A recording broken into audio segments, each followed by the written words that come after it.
हां हां. नमस्कार. मी प्रथमतः संयोजकांचा आभार मानतो. मला आजच्या या लेक्चरची संधी त्यांनी मिळवून दिली. अ, कर्मण्यवाधिकारस्ते मा फलेषु कदाचन. आजचा आपला जो रेव्हेन्यूचा हा जो विषय आहे तसा खूप ॲलोबरेट विषय आहे. पण संयोजकांनी मला असं सांगितलं की 5:30 पर्यंत आजचा पार्ट संपवून टाकावं. नंतर पुढं आपण उद्या 11 वाजता कंटिन्यू करू. तसा खूप हा लांब विषय आहे आणि मला असं सांगण्यात आलं की जवळपास 20% पार्टिसिपंट हे ज्युनियर लॉयर्स आहेत. त्यामुळे रेव्हेन्यू सिस्टीम जे आहे, रेव्हेन्यू लॉज आहे, थोडं डीपमध्ये सांगण्याचा मी प्रयत्न करणार आहे. तर मित्रांनो, महाराष्ट्र राज्य जो काही आहे आता, हा 3 राज्यामधला प्रदेशांचा मिळून झालेला महाराष्ट्र राज्य आहे. 1960मध्ये भाषेच्या आधारे राज्यांची पुनर्रचना करण्यात आली. त्यामध्ये महाराष्ट्र राज्यामध्ये पूर्वीचा बॉम्बे स्टेटमधला भाग, नंतर हैदराबाद एरियामधला काही भाग आणि सिपे बरार म्हणजे सेंट्रल प्रॉव्हिन्समधला काही भाग असं एकत्र करून हे महाराष्ट्र राज्य झालेलं आहे. जसं महाराष्ट्रामधला बीड, उस्मानाबाद, नांदेड, परभणी हा जो काही भाग आहे, हा पूर्वीचा हैदराबाद स्टेटमधला भाग आहे आणि त्या भागाला पूर्वी हैदराबाद लँड रेव्हेन्यू कोड लागू होता. तसाच विदर्भाचा जो भाग आहे, मग नागपूर असेल, यवतमाळ असेल, वर्धा असेल, हा जो भाग आहे हा पूर्वी सेंट्रल प्रॉव्हिन्स एरियामधला पार्ट होता, ज्याला CP bearer land revenue code हा लागू होता. आणि बाकीचा जो काही भाग आहे बॉम्बे स्टेटमधला, त्याला पूर्वी बॉम्बे लँड रेव्हेन्यू कोड हा ॲप्लिकेबल होता. तर 1966पर्यंत ज्या त्या एरियाला जे ते कोड ॲप्लिकेबल होते. पण 1966मध्ये आपण काय केलं की Maharashtra land revenue code of 1966 हा लागू केलेला आहे. आणि बाकी पूर्वीचे जे काही 3 लॉज होते, बॉम्बे लँड रेव्हेन्यू कोड आहे, हैदराबाद लँड रेव्हेन्यू कोड आहे, सीपे बेरर लँड रेव्हेन्यू कोड आहे, हे सर्व तिन्ही लॉ आपण ॲबॉलिश केलेले आहेत आणि महाराष्ट्र लँड रेव्हेन्यू कोड हा लागू केलेला आहे. आता हा बॉम्बे स्टेट हा जो ब्रिटिश रूलचा पार्ट होता, त्यामध्ये जे लँड रिफॉर्म जे काही भारतात झालेले आहेत, ते सगळ्यामध्ये बॉम्बे स्टेट हा अग्रेसर होता. आणि ब्रिटिशांनी 1827 साली पहिला लँड रिफॉर्म्स आणला आणि नंतर लँड सेटलमेंट करायचा निर्णय घेतला. लँड सेटलमेंट म्हणजे कसं की जमिनीचं अद्ययावत मोजमाप करणे, जमिनीचं रेकॉर्ड म्हणजे भूमी अभिलेख, महसूल अभिलेख हे व्यवस्थित ठेवणं, याला साधारण 1840पासून सुरुवात केलेली आहे. त्यामध्ये जमिनीच्या मोजण्या केलेल्या आहेत, जमिनीचा अद्ययावत रेकॉर्ड तयार केलेला आहे आणि हळूहळू त्यामध्ये सुधारणा होत गेलेली आहे. आता जमिनीचे जे रेकॉर्ड असतात ते 2 पद्धतीचे रेकॉर्ड ठेवलेले असतात. एक रेव्हेन्यू रेकॉर्ड म्हणजे ज्याला आपण महसूल अभिलेख म्हणतो, आणि दुसरं जे असतं ते लँड रेकॉर्ड म्हणजे ज्याला आपण भूमी अभिलेख म्हणतो. आता रेव्हेन्यू रेकॉर्ड जे आहे त्याच्याबाबत अँडरसन मॅन्युअल म्हणून जुनं एक मॅन्युअल आहे. त्या मॅन्युअलमधल्या गाईडलाईन्स मध्ये ज्या काही गाईडलाईन्स दिलेल्या आहेत, त्या अनुषंगाने हे सर्व रेकॉर्ड ठेवलेलं आहे. आणि भूमी अभिलेख म्हणजे लँड रेकॉर्ड जे काही मेंटेन केलेलं आहे, ते सर्व मॅन्युअल जे काही आहे त्या सर्व मॅन्युअलमधल्या गाईडलाईन्सनुसार ते सर्व रेकॉर्ड ठेवलेलं आहे. आता रेव्हेन्यू रेकॉर्ड जे काही आहे त्यामध्ये बरेच फॉर्म आहेत.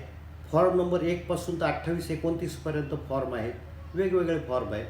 वेगवेगळ्या कारणासाठी वेगवेगळ्या फॉर्ममध्ये माहिती भरली जाते.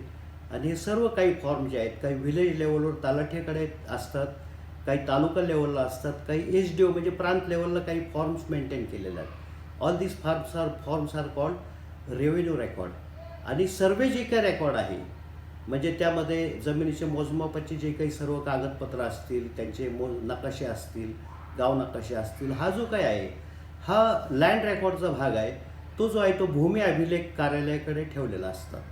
आता आपण फॉर्म नंबर 7-12 ज्याला आपण 7-12 उतारा म्हणतोय, तिथून आपण आज आपल्या लेक्चरला सुरुवात करणार आहोत.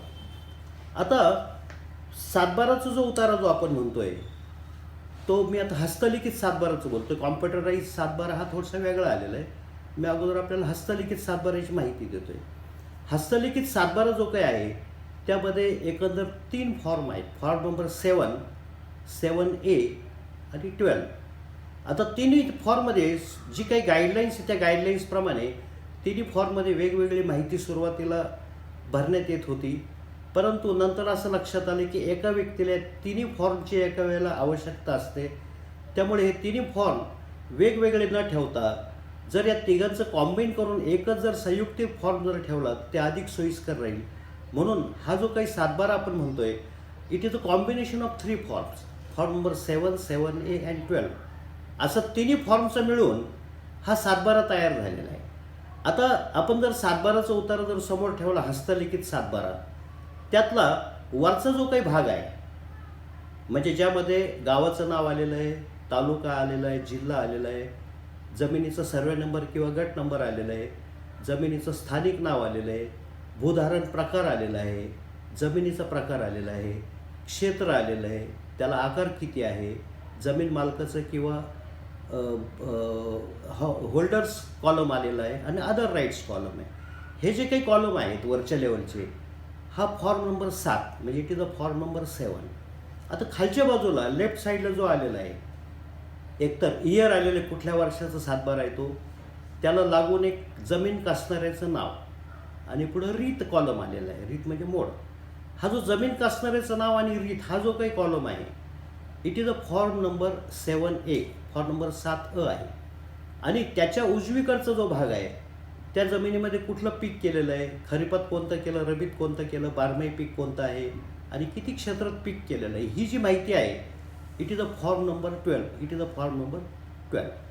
आता अशा पद्धतीने या 7/12ची रचना केलेली आहे. आता मी आपल्याला एक एक जो राखाना आहे तो एक्सप्लेन करायचा प्रयत्न करतो आहे. आता अगोदर आपण जमिनीच्या सर्वे नंबरवर येऊ.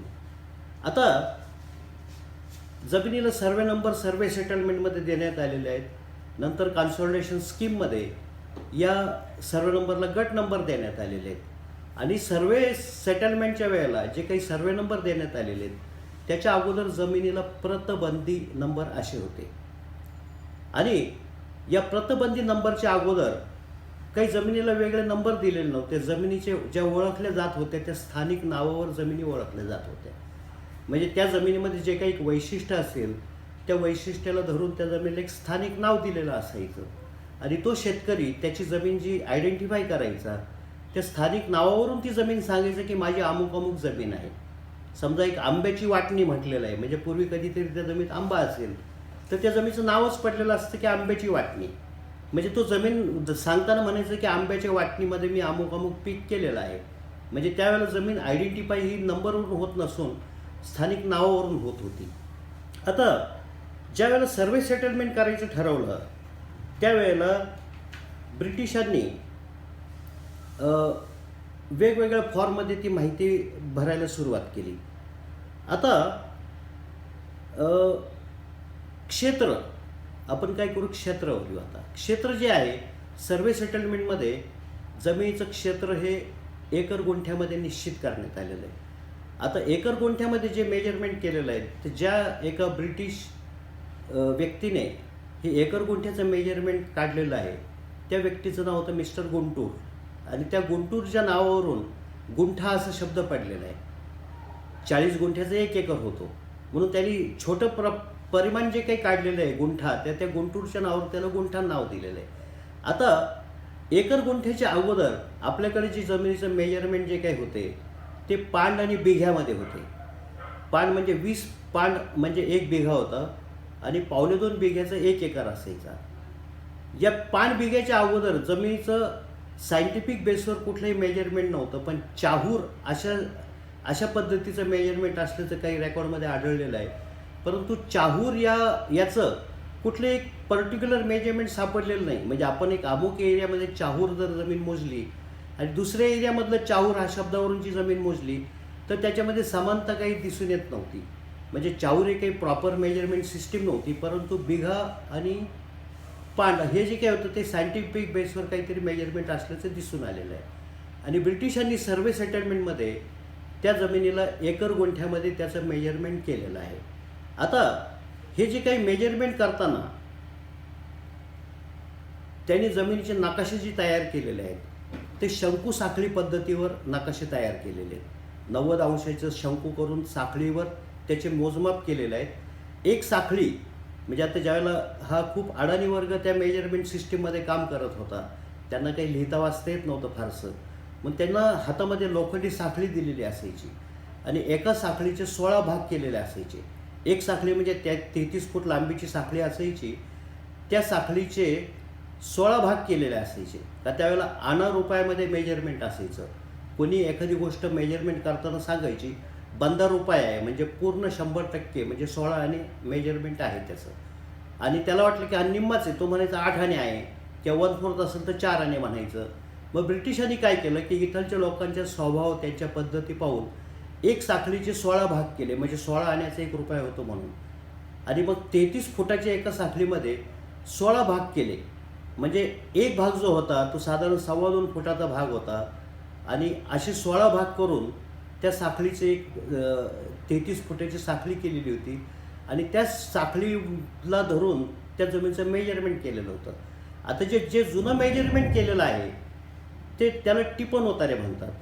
संपूर्ण बॉम्बे स्टेटमध्ये जे मेजरमेंट झालेलं आहे त्या मेजरमेंटचा रेकॉर्ड जे आहे त्याला टिपण उतारा म्हणतात. आणि त्या टिपण उतार्यामध्ये जे काही जमिनीचे मोजमाप नोट केलेले आहेत ते ते साखळीमध्ये लिहिलेले आहेत. ते काही कुठल्या फुटामध्ये किंवा मीटरमध्ये लिहिलेले नाही. म्हणजे एका जमिनीची लांबी जी आहे ती 4 साखळी 2 आणे, 10 साखळी 12 आणे, अशा पद्धतीने ते मेजरमेंट तयार करून त्याचं जे रेकॉर्ड तयार केलेलं आहे त्याला टिपण उतारे म्हटलेलं आहे. आणि त्या जमिनीचे टिपण उतारे तयार करून नंतर त्याचं मेजरमेंट फिक्स केलेलं आहे की ह्या जमिनीचं क्षेत्र एकर गुंठे किती आहे. आता क्षेत्र काढताना वहितीलायक किती क्षेत्र आहे आणि जे काही क्षेत्र वहितीलायक नव्हतं त्याला खराबा म्हटलेलं आहे. म्हणजे जी जमीन वहितीलायक नाही आहे इट इज कॉल्ड खराबा लँड, पोट खराबा म्हणतो आपण त्याला. आता त्या जमिनीमध्ये प्रत ठरवताना ती जमीन कोणत्या प्रतीची आहे याचं जे काही एक जुनं रेकॉर्ड तयार झालेलं आहे त्याला वसलेवार असं म्हणतात. म्हणजे एक जमीन आहे, समजा 10 एकर क्षेत्राची जमीन आहे, पण त्या 10 एकर क्षेत्रामध्ये काही भाग हा भारी प्रतीचा आहे, काही मध्यम प्रतीचा आहे, काही हलक्या प्रतीचा आहे, आणि काही भाग जो आहे तो कल्टिवेबल नाहीच आहे, मोकळाच आहे, त्यात कल्टिवेशन होत नाही आहे. कदाचित वस्ती असेल, कदाचित रस्ता असेल त्यामध्ये, किंवा काही कारणामुळे ते कल्टिवेशन नाही आहे त्या जमिनीचं, तर त्या जमिनीला खराबा म्हणून म्हटलेलं आहे. आणि बाकीची जी जमीन आहे त्याची प्रतवारी करताना त्याची प्रतवारी 10 प्रतीमध्ये केलेली आहे. चांगल्या प्रतीची जमीन असेल तर त्याला 10 प्रत नंबर दिलेला आहे, एकदम हलक्या प्रतीची असेल तर त्याला प्रत नंबर 1 दिलेला आहे. असं करून त्याचं वसलेवार नावाचं एक डॉक्युमेंट तयार केलेलं आहे. हा मुडीतला डॉक्युमेंट आहे, टिपण हे मुडीतच आहे. आणि त्या वसलेवारवरून त्या जमिनीचे ॲसेसमेंट फिक्स केलेले आहे की त्या जमिनीचा शेतसारा किती असायला पाहिजे. आणि जो काही शेतसारा त्याचा ठरवलेला आहे त्या जमिनीचा आकार म्हणून त्यामध्ये म्हटलेलं आहे. आता त्या आकारामध्ये काही वेळेला जुडी शब्द आलेला आहे. जुडी म्हणजे त्या जमिनीला शेतसाऱ्यामध्ये काही जर एक्झम्पशन दिलं असेल आणि एक्झम्पशन देऊन जर समजा असं लक्षात आलं की या जमिनीमधून 25% म्हणजे 1/4 शेतसारा घ्यायला पाहिजे तर त्याला जुडी म्हटलेलं आहे.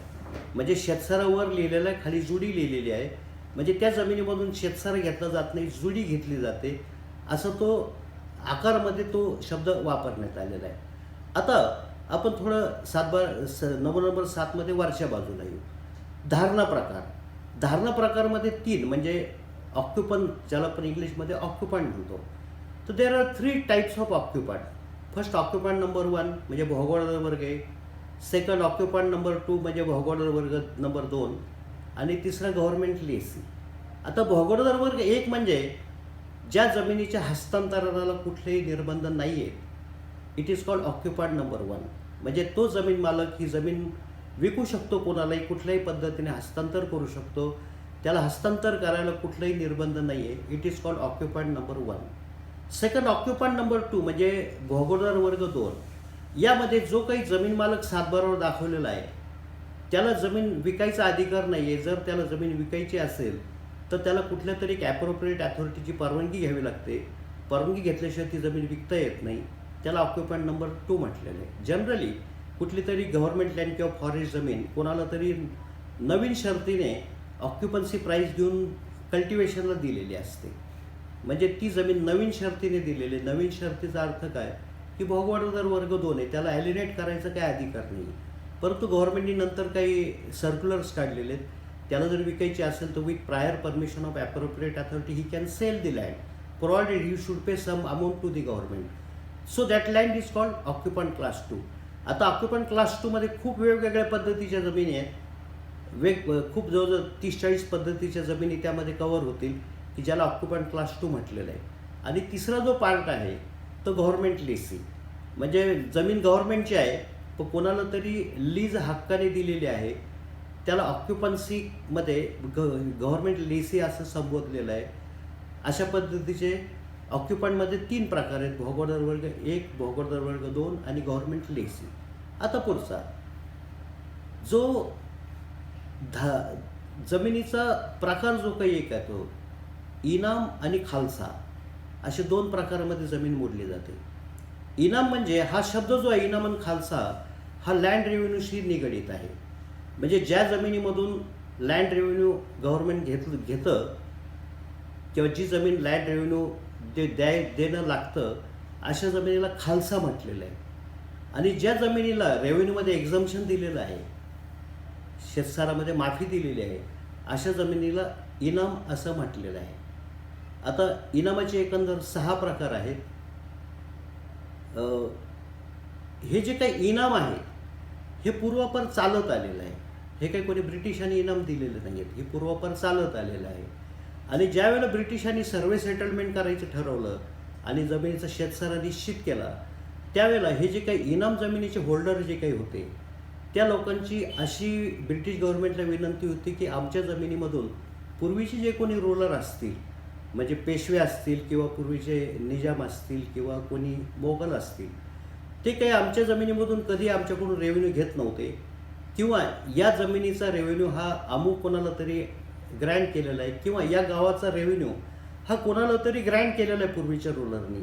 अशा परिस्थितीत ब्रिटिश गव्हर्नमेंट आमच्या जमिनीमधून रेव्हेन्यू घेऊ शकत नाही अशा पद्धतीची विनंती त्या इनाम जमिनीच्या होल्डर्सनी ब्रिटिश गव्हर्नमेंटकडे केलेली होती.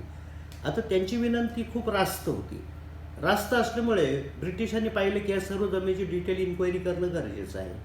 म्हणून सर्वे सेटलमेंटच्या त्या पिरियडमध्ये ब्रिटिश गव्हर्नमेंटनी या सर्व जमिनीची इन्क्वायरी करायसाठी एक स्वतंत्र कायदा पास केला, Bombay rent free estate act of 1852 हा ॲक्ट पास केला. आणि ह्या ॲक्टनुसार या सर्व जमिनीची चौकशी करण्यासाठी इनाम कमिशनर, असिस्टंट इनाम कमिशनर यांची नेमणूक केली.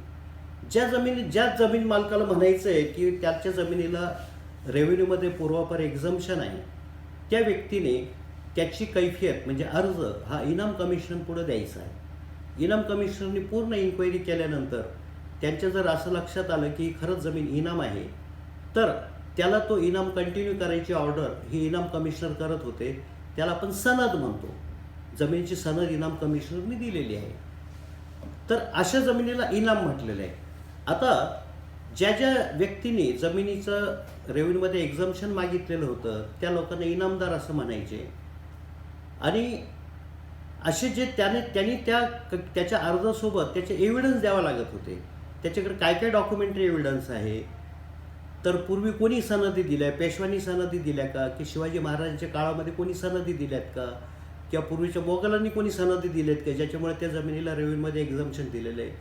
तर अशा सर्व पुराव्यांची स्क्रुटिनी ही इनाम कमिशनरनी केलेली आहे. परंतु जे देवस्थान इनामाचे जे इश्यू होते तर त्यामध्ये जे पुरावे दिले गेलेले होते किंवा एक रिलिजियस कारणासाठी आमच्या जमिनीला एक्झम्पशन दिलेलं आहे किंवा या जमिनीचा विनियोग आम्ही धार्मिक कामासाठी करतो म्हणून आम्हाला जमिनीमध्ये एक्झम्पशन दिलेलं आहे, असे जे काही क्लेम केले गेलेले होते त्या क्लेमसोबत जे काही कागदोपत्री पुरावे दाखल केले गेलेले होते ते कागदोपत्री पुरावे तेवढे योग्य वाटत नव्हते. म्हणून अशा जमिनीच्या इन्क्वायरी खूप वर्ष पेंडिंग पडलेल्या होत्या. म्हणजे 1862 पर्यंत सुद्धा बऱ्याच देवस्थान जमिनीच्या इन्क्वायऱ्या पूर्ण झालेल्या नव्हत्या. म्हणजे 10 वर्ष झाले तरी इन्क्वायऱ्या पूर्ण व्हायला तयार नव्हत्या.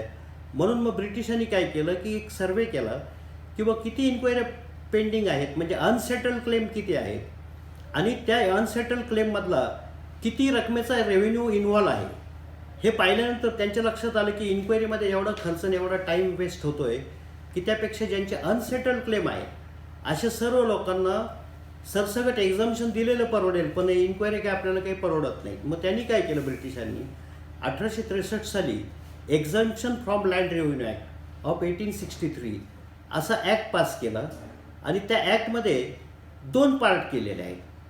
म्हणजे पार्ट 1 आणि पार्ट 2. इनाम कमिशनर ज्यावेळेला 10 वर्षसुद्धा त्याची इन्क्वायरी पूर्ण व्हायला तयार नव्हती, म्हणून 1863ला 2 ॲक्ट पास केले. Exemption from revenue act of 1863 part 1 आणि पार्ट 2. त्यातला ॲक्ट नंबर 2 जो आहे तो कोकण रिजनसाठी लागू केलेला आहे. म्हणजे आपला जो कल्याण वगैरे भाग जो आहे त्याला ॲक्ट 2 लागू केलेला आहे. आणि बाकीचा जो काही बॉम्बे स्टेटमधला जुना भाग आहे, म्हणजे अहमदनगर असेल, पुणे जिल्हा असेल, नाशिक असेल, सोलापूर, कोल्हापूर वगैरे, याला ॲक्ट 1 ॲप्लिकेबल केलेलं आहे. आता हे जे इनाम कमिशनरी ज्या इन्क्वायरी केल्या आहे त्यामध्ये एकंदर 7 प्रकारचे इनाम आढळलेले आहेत. आणि इनाम कमिशनरी काय केलं, प्रत्येक इनामाला क्लास 1 to क्लास 7 असे 7 कॅटेगरी दिलेल्या आहेत. आता त्यातलं इनाम क्लास 1 जो आहे तो सरंजाम म्हणजे पूर्वीचे जे काही संस्थानिक असायचे, त्यांच्याकडे काही राजकीय मुत्सद्दी असायचे किंवा त्यांचे सेनापती असायचे, सरसेनापती असायचे, त्यांचे जे काही प्रायव्हेट लँड्स होते त्याला एक्झम्पशन दिलेलं होतं, किंवा त्यांना टोटल रेव्हेन्यूमधून काही पार्ट हा त्यांना इनाम म्हणून दिलेला असायचा. त्यामधून त्यांनी त्या सोल्जरची व्यवस्था पाहणं, त्यांची देखरेख पाहणं ही जबाबदारी त्यांच्यावर टाकलेली होती. असे जे काही जमिनी किंवा असे जे काही रेव्हेन्यू होते त्याची वर्गवारी इनाम वर्ग 1 मध्ये केली, म्हणजे त्याला सरंजाम म्हटलेलं आहे. त्यामध्ये ट्रीटी सरंजाम आणि नॉन ट्रीटी सरंजाम असा 2 भाग त्याच्यामध्ये केलेला आहे. इनाम क्लास 2 म्हणजे पर्सनल इनाम, ज्याला आपण मराठीमध्ये जात इनाम असा शब्द वापरलेला आहे. जात इनाम म्हणजे कुठल्या जातीशी निगडीत नाही आहे.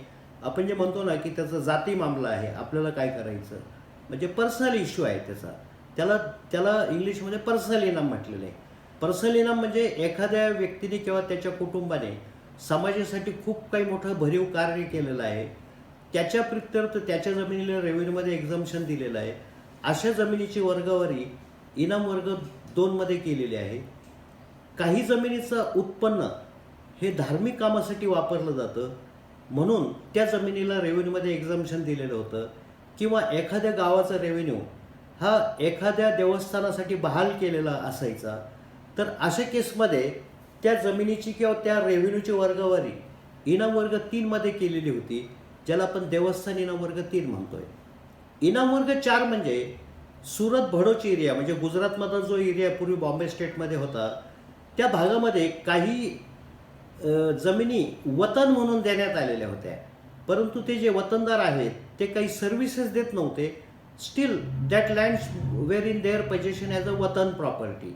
तर अशा जमिनीची वर्गवारी इनाम वर्ग 4 मध्ये करण्यात आलेली आहे. आणि रेस्ट ऑफ द एरिया होतो बॉम्बे स्टेटमधला की जे वतन म्हणून दिलेले आहेत परंतु वतनदार काही सर्व्हिस देत नाही आहेत, त्याची वर्गवारी इनाम वर्ग 5 मध्ये केलेली आहे.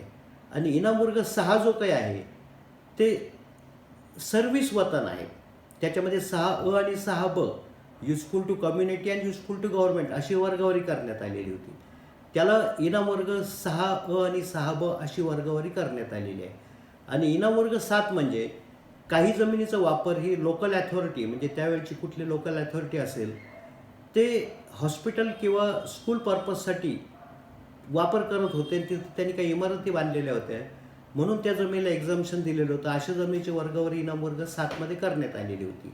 आता इनाम वर्ग 6 म्हणजे वतन, म्हणजे जे आपण महार वतन म्हणतो, पाटील वतन म्हणतो, किंवा कुलकर्णी वतन असेल, अशा वेगवेगळ्या पद्धतीचे जे काही वतन आहेत त्याची वर्गवारी इनाम वर्ग 6 मध्ये करण्यात आलेली होती. अशा पद्धतीने हा जो काही इनाम होते, इनामाची एकंदर 7 प्रकारामध्ये वर्गवारी करण्यात आलेली होती. आणि ज्या जमिनी इनाम नाही आहेत त्याला खालसा असं म्हटलेलं आहे. ही जमीन खालसा आहे म्हणजे या जमिनीमधून गव्हर्नमेंटला रेव्हेन्यू मिळतोय, that land is called Khalsa. आता हे जे काही इनाम जमिनी आहेत त्यामधून गव्हर्नमेंटचा किती रेव्हेन्यू हा लॉस होतोय, गव्हर्नमेंटचा किती रेव्हेन्यू ॲलिनेट होतोय, याच्यासाठी गव्हर्नमेंटनी त्यावेळेच्या बॉम्बे लँड रेव्हेन्यू कोडच्या सेक्शन 53 खाली एक रजिस्टर मेंटेन केलेलं आहे. दॅट रजिस्टर इज कॉल्ड इनाम ॲलिनेशन रजिस्टर. मग ते जे काही रजिस्टर मेंटेन केलं it is maintain as per section 53 of Bombay land revenue code. आणि similar provision Maharashtra land revenue कोडचे सेक्शन 75 मध्ये आलेली आहे. सेक्शन 75 मध्ये सुद्धा ॲलिनेशन रजिस्टर मेंटेन करायची प्रोव्हिजन आलेली आहे यामध्ये. आता ज्या जमिनी अशा इनाम आहेत त्या सर्व जमिनीची नोंद ह्या ॲलिनेशन रजिस्टरमध्ये आलेली आहे. त्यामध्ये त्या जमिनीचा सर्वे नंबर, त्या जमिनी कोणाच्या ताब्यात होत्या, त्या जमिनीच्या ॲलिनी कोण होतं, म्हणजे कोणाच्या प्रित्यर्थ रेव्हेन्यू एक्झम्प्ट केलेलं आहे, त्या जमिनीची वर्गवारी कुठल्या वर्गामध्ये, इनाम वर्ग 1 पासून 7 पैकी कुठल्या वर्गात आहे, त्याचं टेन्युअर किती आहे, काही कालावधीपुरतं आहे का परमनंट आहे, जर ते वतन असेल तर ते कुठल्या कायद्यानुसार वतन चालत आलेलं आहे. त्यामध्ये आलेलं आहे की हेरिडिटरी ऑफिसर्स ॲक्ट ऑफ 1874 याखाली चालत आलेलं आहे. त्यानंतर त्या जमिनीचा सर्वे नंबर आलेला आहे, तिचं क्षेत्र आलेलं आहे, त्याचा रेव्हेन्यू किती आहे आणि तो त्यातून किती रेव्हेन्यू गव्हर्नमेंटने सोडून दिला, जुडी किती घेतली जाते त्यामधून, असे सर्व एंट्रीज त्या ॲलिनेशन रजिस्टरमध्ये आलेल्या आहे. आता सेक्शन 53 प्रमाणे जर एखाद्याकडे जर त्या जमिनीची सनद नसेल तर ॲलिनेशन रजिस्टरमधल्या ज्या काही एंट्रीज आहेत तो मालकी हक्काचा पुरावा समजण्यात येत आहे. म्हणजे बऱ्याच इनाम जमिनीच्या मालकांकडे त्यांच्या सनदी नाही आहेत, सनदी डिस्ट्रॉय झाल्या असतील, काही झालं असेल त्यांना, तर ॲलिनेशन रजिस्टरमधल्या एंट्रीवरून त्या जमिनीचं टायटल हे धरलं जात आहे. आता ॲलिनेशनवर टायटल कसं धरलं जावं त्याच्यासाठी ॲलिनेशन रजिस्टरची पूर्ण माहिती असणं आवश्यक आहे. आणि थोडंसं आता असं आढळून येतं आहे की ॲलिनेशन रजिस्टरमधल्या एंट्रीज कशा वाचल्या जाव्यात ह्याचं नॉलेज खूप लोकांना नसतं. त्यामुळे ॲलिनेशनवरून टायटल कसं प्रूव्ह करावं हे काही माहिती नसतं खूप लोकांना. आता आपल्या कोकण रिजनमध्ये किंवा कल्याण एरियामध्ये एस्पेशली कणेरी, फेणे ह्या भागामध्ये ॲलिनेटेड व्हिलेजेस बरेच आहेत, म्हणजे ज्याला मराठीमध्ये दुमाला गाव म्हणतात. म्हणजे त्या गावाचा संपूर्ण महसूल हा देवस्थानाला बहाल केलेला आहे. म्हणून अशा गावांची वर्गवारीसुद्धा ॲलिनेशन रजिस्टरला इनाम वर्ग 3 केलेली आहे. तर मी कणेरीच्याही काही केसेस पाहिलेल्या आहेत, फेण्याच्याही केसेस पाहिलेल्या आहेत. त्यामध्ये ॲलिनेशन रजिस्टरला जी काही एंट्री आलेली आहे त्यात ॲलिनेटेड व्हिलेज असे शब्द वापरलेले. समजा कणेरी, त्याच्या खाली म्हटलेलं ॲलिनेटेड व्हिलेज, म्हणजे ज्याला मराठीमध्ये दुमाला म्हणतो आपण. म्हणजे या संपूर्ण गावाचा महसूल जो आहे हा गव्हर्नमेंटनी कोणाला तरी ग्रँट केलेला आहे, कोणाला तरी ॲलिनेट केलेला आहे. It is called alienated village. आता कणेरी गावामध्ये किंवा फेणे गावामध्ये अख्ख्या गावचं रेव्हेन्यू वज्रेश्वरी देवस्थानाला बहाल केलं आहे पूर्वी ब्रिटिशांनी. त्याच्याकडे सनदी आहेत, इनाम कमिशन पुढं इन्क्वायरी झाले, त्यामध्ये निष्पन्न झालं, संपूर्ण गावाचं रेव्हेन्यू दिलेलं आहे त्यांना. म्हणून ॲलिनेशन रजिस्टरमध्ये म्हटलेलं आहे ॲलिनेटेड व्हिलेज. आणि सर्वे नंबर ऑफ व्हिलेज या राखाण्यामध्ये एंटायर व्हिलेज असा शब्द वापरलेला आहे. आणि किती रेव्हेन्यू त्यांना सोडून दिलेला आहे, म्हणजे बहाल केलेलं आहे, त्याचा उल्लेख त्यामध्ये आलेला आहे. परंतु काय झालेलं आहे की हे जर कोणाला वाचता आलं नाही ॲलिनेशन रजिस्टर तर त्याच्यावर खूप चुकीचे अर्थ लावले जातात. मी एक उदाहरण सांगतो आपल्याला. आता 2010 गव्हर्नमेंटच्या असं लक्षात आलं की बऱ्याच देवस्थान इनाम जमिनी ह्या बेकायदेशीर पद्धतीने हस्तांतरण करण्यात आलेल्या आहे, देवस्थानाच्या हिताचा विचार न करता. म्हणून त्यांनी काय केलं, फारसा अभ्यास न करता, फारसा विचार न करता एक सर्क्युलर काढलं 2010 की देवस्थान इनाम वर्ग 3च्या जमिनी या अहस्तांतरणीय आहेत. शासनाची पूर्व परवानगी घेतल्याशिवाय अशा जमिनीचं हस्तांतरण करता येत नाही. पुन्हा असंही म्हटलं त्याच्यामध्ये की या जमिनी कूळ लावून कुळाला देता येत नाही. त्यामुळं असे जे काही हस्तांतरण सर्व बेकायदेशीर आहेत. आणि असे जे हस्तांतरण झालेले आहेत त्या सर्व नोंदी महाराष्ट्र लँड रेव्हेन्यू कोडच्या सेक्शन 257 प्रमाणे स्वतःहून महसूल अधिकाऱ्यांनी रिव्हिजनमध्ये घ्याव्यात. आणि तो रिव्हिजनमध्ये घेताना जो काही विलंब झालेला असेल तो सर्व विलंब माफ करावा आणि त्या झालेल्या नोंदी रद्द कराव्यात, असं त्यांनी एक सर्क्युलर काढलं 2010. आता नंतर 2011 असं लक्षात आलं की त्या सर्क्युलरमध्ये काही चुकीच्या गोष्टी बऱ्याच नमूद झालेल्या आहेत. त्यापैकी एक जी गोष्ट आहे की या जमिनीला कुळ कायदा लागत नाही, कुळाला जमीन देता येत नाही, हा जो काही क्लॉज टाकलेला आहे तो चुकीचा आहे असं गव्हर्नमेंटच्या लक्षात आलं. पण त्यांनी 2011 एक शुद्धीपत्रक काढलं आणि त्यामधून कुळाच्या बाबतीतला जो मजकूर होता 2010च्या सर्क्युलरमध्ये की ही जमीन कुळाला देता येत नाही, कुळ लावून जमीन देता येत नाही, तो क्लॉज डिलीट केला. म्हणजे कुळ कायद्याच्या बाकीच्या सगळ्या तरतुदी या जमिनीला लागू पडतात ते गव्हर्नमेंटने इनडायरेक्टली मान्य केलं. परंतु काय झालं की हे जे शुद्धीपत्रक 2011 काढलेलं आहे ह्या महाराष्ट्रात बऱ्याचशा शासकीय कार्यालयामध्ये काही पोहोच झालेलं नव्हतं. ज्या लोकांना माहिती होतं त्यांनाच माहिती की असं शुद्धीपत्रक काढलेलं आहे. आणि त्यामुळं काय झालं की 2010च्या सर्क्युलरच्या आधारे खूप काही ॲक्शन्स घेतल्या गेल्या. तर त्या 2010च्या सर्क्युलरमध्ये हे काही कुठं रेव्हेन्यू ग्रँट काय प्रकारे, सॉईल ग्रँट काय प्रकारे हे काही कुठं स्पष्ट नमूद केलेलं नाही. महसूल अधिकाऱ्यांना त्याची काही माहिती नाही आहे. की रेव्हेन्यू ग्रँट कशाला म्हणायचं, सॉईल ग्रँट कशाला म्हणायचं. मग त्यांनी काय केलं की ॲलिनेशन रजिस्टरमध्ये जे जे काही देवस्थानी नाम दाखवलेलं आहे त्या सगळ्या देवस्थानच्याच प्रॉपर्टी आहेत असं समजून ॲक्शन घ्यायला सुरुवात केली. मग त्यांनी काय केलं, ॲलिनेटेड विलेज, ॲक्च्युली ॲलिनेटेड विलेजमधल्या जमिनी ज्या आहेत त्या खाजगी मालकीच्या आहेत. त्या जमिनीच्या मालकी हक्काशी देवस्थानचा काही संबंध नाही. देवस्थानला फक्त रेव्हेन्यू घेण्याचा अधिकार आहे. परंतु ह्याचा विचार न करता त्या जमिनी, त्या गावामधल्या जमिनीचे जे काही व्यवहार झालेले असतील 1930 सालापासून ते सर्व 257 सेक्शन खाली रिव्हिजनमध्ये घेतले गेले आणि त्या सर्व नोंदी शासकीय अधिकाऱ्यांनी रद्द करून टाकल्या. मग त्यामध्ये वारसा हक्काच्या नोंदी होत्या, खरेदी खात्याच्या नोंदी होत्या, बिगरशिती झालेल्या नोंदी होत्या किंवा इतरही काही नोंदी होत्या, त्या सर्व नोंदी त्यांनी रद्द केलेल्या आहेत. म्हणजे 2010चं परिपत्रक पूर्ण चुकलेलं होतं. म्हणून काय झालं की ज्यावेळेला काही गोष्टी माझ्यापर्यंत आल्या, ते एक रॉबर्ट डायर्स म्हणून एक क्लायंट होता, त्याच्या वतीने आम्ही एक बॉम्बे हायकोर्टामध्ये एक रिट पिटिशन दाखल केलं. त्यामध्ये हे 2010चं सर्क्युलर आम्ही चॅलेंज केलेलं होतं. त्यामध्ये असं आमचं म्हणणं होतं की 2010च्या सर्क्युलरमध्ये हे काही कुठं म्हटलेलं नाही की रेव्हेन्यू ग्रँट कोणाला म्हणायचं, सॉईल ग्रँट कोणाला म्हणायचं.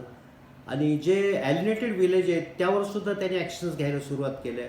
त्यामुळे हे 2010चं सर्क्युलर हे बेकायदेशीर आहे. त्यामुळे it may be declared that the circular of 2010 is a null and void आणि ते क्वॅशेट असाईड करावं असं त्यामध्ये प्रेयर केलेली होती. परंतु ज्यावेळेला हायकोर्टापुढे ही बाजू मांडली की या देवस्थान इनामात 2 प्रकार आहेत, सॉईल ग्रँट आणि रेव्हेन्यू ग्रँट असे 2 प्रकार आहेत. सॉईल ग्रँट कोणाला म्हणावं की कोणीतरी पूर्वीच्या रूलरनी कुठली तरी एक जमीन त्या देवस्थानाला पूर्णपणे बहाल केलेली आहे. त्या देवस्थानमधले माइन मिनरल राईट देऊन टाकलेले आहेत, वॉटर राईट दिलेले आहेत, दगड धोंडे सगळे राईट दिलेले आहेत, रेव्हेन्यू राईट सगळे देवस्थानला दिलेले आहेत. असं जर असेल तर that land is called soil Grant. आणि एखाद्या देवस्थानाला फक्त त्या जमिनीचं किंवा त्या गावाचा रेव्हेन्यू जर दिला असेल तर त्याला म्हणतात रेव्हेन्यू ग्रँट. आणि रेव्हेन्यू ग्रँट जी काही जे काय असेल त्या रेव्हेन्यू ग्रँट केसमधला जमिनीचा मालकी हक्क काही देवस्थानाकडे नसतो. तो देवस्थान तो मालकी हक्क खाजगी व्यक्तीकडे असतो. त्या व्यक्तीला ती जमीन विकायचा अधिकार असतो. मग जी जमीन ज्याला विकली जाईल त्या व्यक्तीची जबाबदारी आहे की तो रेव्हेन्यू जो आहे तो देवस्थानला देणे. आता रेव्हेन्यू जमा करायचं काम कोण? तलाठी करतं. म्हणजे तलाठीचं कर्तव्य आहे की तो त्या गावचा रेव्हेन्यू जमा करून कलेक्टर साहेबांची परवानगी घेऊन तो देवस्थानला बहाल करून टाकायला पाहिजे. याला आपण रेव्हेन्यू ग्रँट म्हणतो. आता ही सर्व गोष्टी ज्यावेळेला चीफ जस्टिसच्या निदर्शनाला आली तेव्हा त्यांनी रिसेंटली जजमेंट दिलं त्या मॅटरमध्ये, Robert Dias versus state of Maharashtra. Next मीटिंगमध्ये मी आपल्याला त्याचं फर्स्ट रिट पिटिशन नंबर, त्याचं जजमेंट वगैरे सगळं पर्टिक्युलर्स देईल मी. तर त्यामध्ये हेच संपूर्ण आलेले की what is soil Grant, what is revenue Grant. आणि अशा रेव्हेन्यू ग्रँट विलेजेस जे काय आहेत त्यामध्ये देवस्थानचा मालकी हक्क नाही आहे हे त्या जजमेंटमध्ये स्पेसिफाय झालेलं आहे. तर आपल्या एरियामध्ये वज्रेश्वरी देवस्थानाचे जे काही रेव्हेन्यू ग्रँट विलेजेस आहेत, उदाहरणार्थ फेण आहे, कणेरी आहे किंवा अजूनही बरेच विलेजेस आहेत, त्या संपूर्ण गावामधल्या जे जमीन ते खाजगी मालकीच्या देवस्थानाला फक्त रेव्हेन्यू घेण्याचा अधिकार आहे. असा एक जमिनीचा हा प्रकार आहे. आता आपण सातबारामध्ये आपण कब्जेदार सदरी, मालकी सदरी. आता सर्वे सेटलमेंटमध्ये काही जमिनीच्या बाबतीत असं आढळलं की हे जे काही जमीन मालक आहे ते 2 प्रकारचे मालक दिसत आहेत. एक जो आहे त्याला त्या जमिनीचा रेव्हेन्यू राईट आहे, त्याच्याकडे या जमिनीचे टायटल दाखवणारे बरेचसे काही कागदपत्र आहेत, परंतु त्याला आपण ए म्हणू. दुसरं बी आहे, त्याचं पजेशन आहे त्या प्रॉपर्टीवर आणि हे possession last so many generation continue आहे. आणि असं दिसतं की बीचं पजेसरी टायटल आहे आणि डॉक्युमेंटरी टायटल सर्व एचं दिसतं आहे. तर सर्वे सेटलमेंटमध्ये या एला सुपिरियर होल्डर धरलेला आहे आणि बीला इन्फिरियर होल्डर धरलेला आहे. हा प्रकार जो आहे तुमच्या कोकण रिजनमध्ये मला पाहायला मिळाला, बाकी इतर एरियामध्ये हा प्रकार दिसत नाही. तसेच ज्याला रेव्हेन्यू घेण्याचं राईट आहे त्या जमिनीचं त्यालाही सुपिरियर होल्डर समजण्यात आलेलं आहे. आणि कब्जेदार सदरी 2 पद्धतीचे नाव आलेले आहेत. एक मध्ये रेग मारून रेगेच्या वर सुपिरियर होल्डरचं नाव म्हणजे एचं नाव असेल आणि रेगेच्या खाली बीचं नाव म्हणजे इन्फिरियर होल्डरचं नाव असेल. असं कब्जेदार सदरी नोंदी घेतलेल्या आहेत. आणि जिथं सुपिरियर होल्डर आणि इन्फिरियर होल्डर हा विषय नसेल तिथं त्या जमीन मालकाचं नाव कब्जेदार सदरी घेतलेलं आहे. परंतु जरी एखाद्याचं नाव कब्जेदार सदरी घेतलेलं असेल तरी तो लॉफुल ओनरच होतो असं त्याचा अर्थ होत नाही. तर त्या पॉईंटवर बरेच हायकोर्ट सुप्रीम कोर्टाचं जजमेंट आहे की revenue record is not evidence of title, it is a record made for physical purpose for collection of land revenue. म्हणून सातबारावर एखाद्याचं नाव मालकी सदरी दाखवलेलं आहे म्हणून तो काही त्या जमिनीचा मालक होत नाही. परंतु त्यावर एक सुप्रीम कोर्टाचं बरंच जुनं एक जजमेंट आहे की ओल्ड एंट्री असेल एखाद्याची की which is not challenge bye anybody from last so many generation, आणि त्याचं पोझिशन असेल तर त्याचं टायटल धरलं जावं असं एक जुनं एक जजमेंट आहे. मी तेही नंतर आपल्याला देईल. ते असं तो कब्जेदार कॉलम असतो. आता नमुना नंबर 7 मधला अदर राईट कॉलम जो काय आहे, इतर हक्क, तर इतर हक्कामध्ये ज्या काही नोंदी घेतल्या जातात ते त्या जमिनीमध्ये ज्यांच्या मालकी हक्का व्यतिरिक्त जे काही अधिकार असतील, म्हणजे कोणाला मॉर्गेज दिला असेल, म्हणजे बिनताब्याचं मॉर्गेज असेल, म्हणजे आपण ज्याला नजर गहाण म्हणू, अशा गहाणदाराची नोंद इतर हक्कामध्ये केली जाते. किंवा त्या जमिनीबाबत त्या जमिनीवर कोणाचा चार्ज ठेवला असेल, एखाद्याचा मेंटेनन्स चार्ज असेल, कुठल्या रकमेचा बोजा असेल किंवा सोसायटीचं इकरारपत्र असेल, तर अशी नोंद या इतर हक्कात घेतली जाते. किंवा जमिनीच्या मालकी व्यतिरिक्त समजा त्या जमिनीमधल्या विहिरीमध्ये कोणाचे राईट्स असतील किंवा कोणाचे इजमेंट राईट त्या प्रॉपर्टीत असतील, तर अशा नोंदी या सर्व इतर हक्कामध्ये घेतल्या जातात. आता इतर हक्कामध्ये पूर्वी काय व्हायचं की पोझिशनवरून फक्त वारस नोंदी घेतल्या जायच्या. म्हणजे हा कोणीतरी मयत झाला, त्याला मुलं मुली काही वारस आहेत आणि त्याची एची वारसाची नोंद होताना नोंद अशी झाली की त्याला 3 मुलं 2 मुली आहेत, परंतु प्रत्यक्ष कब्जावरून 3 मुलांची नावं कब्जेदार सगळी दाखल केली आणि मुलींची नावं इतर हक्कात दाखल केली. आता त्यावेळेला ज्या नोंदी व्हायच्या ह्या काही मालकी हक्काला धरून नोंदी होत नव्हत्या. ज्याचा ताबा असेल त्याचे नाव कब्जेदार सदरी घ्यायचे आणि ज्याचा ताबा नाही त्याचे नाव अदर राईट्समध्ये घ्यायचे. परंतु मधल्या काळामध्ये काय झालं की इतर हक्कामध्ये नोंद आहे म्हणजे त्याचा मालकी हक्काशी काही संबंध नाही असं समजून काही जमिनीचे व्यवहार होत गेलेले आहेत. परंतु 1956च्या वारसा कायद्यानुसार अशा मुलींचे त्या प्रॉपर्टीमध्ये राईट असताना सुद्धा त्यांच्या नोंदी इतर हक्कामध्ये घेतल्या गेलेल्या आहेत. म्हणून त्यांचे काही राईट त्या प्रॉपर्टीमधले जात नाहीत. त्या जमिनीमध्ये मालकी हक्क त्या मुलींना असतात. They can exercise their right by filing suit for partition वगैरे वगैरे ते करू शकतात. तर अशा नोंदी इतर हक्कामध्ये आहेत. परंतु बरेच वेळा असं लक्षात आलेलं आहे कुठल्या तरी बिनताबे गहाणाची नोंद ही सातबारावर इतर हक्कामध्ये घेतलेली आहे आणि खूप जुनी 30-40 वर्षापूर्वीची नोंद आहे. आणि आता काही कारणामुळे ती नोंद आता रद्द करून घ्यायची आहे आपल्याला. आणि रेव्हेन्यूकडे तुम्ही जर अर्ज दिला की ही नोंद रद्द करा, तर त्यांना ह्या नोंदीचं काही समजत नाही की कायदेशीर त्या नोंदीला किती महत्त्व आहे, काय त्या नोंदीमध्ये काही मालकी हक्काचे काही इन्व्हॉल्वमेंट आहे का त्या नोंदीत, याचा काही विचार ते करत नाही. आणि काहीतरी तुम्हाला ॲडवाईस करत राहतात की ते ज्या फेरफारनी ती नोंद झालेली त्या नोंदीवर तुम्ही अपील करा. आता काही लोकांनी अपील केले तर मुदतीच्या मुद्द्यावर ते अपील रद्द करण्यात आलेले आहेत.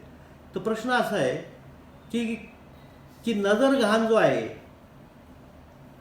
ती जी नोंद सातबारावर इतर हक्कात घेतली जाते, कदाचित त्या नजर गहाणाचे पैसे सुद्धा त्या सावकाराला दिलेले असतात किंवा कदाचित पैसे त्याचे रिफंड केलेले नसतील. परंतु त्या नजर गहाणाच्या डॉक्युमेंटच्या आधारे त्या सावकाराला पैसे वसूल करायसाठी जे काही कायद्याने मुदत दिलेली आहे ती मॅक्झिमम 12 वर्षाची मुदत आहे त्याला पैसे वसूल करायची. ती मुदत होऊन गेली, तो सावकाराचं ठाव ठिकाणं नाही आहे, त्याच्या वारसांचं ठाव ठिकाणं राहिलेलं नाही आहे, परंतु इतर हक्कामध्ये नोंद तशीच आहे. तर अशी जी काही टाईमबार्ड कर्जाच्या नोंदी ज्या आहेत त्याला आपण मराठीमध्ये पोकळीस्थ नोंदी म्हणतो. आता अशा नोंदी कमी करायची जी तरतूद आहे ती अँडरसन मॅन्युअलमध्ये आलेली पहा.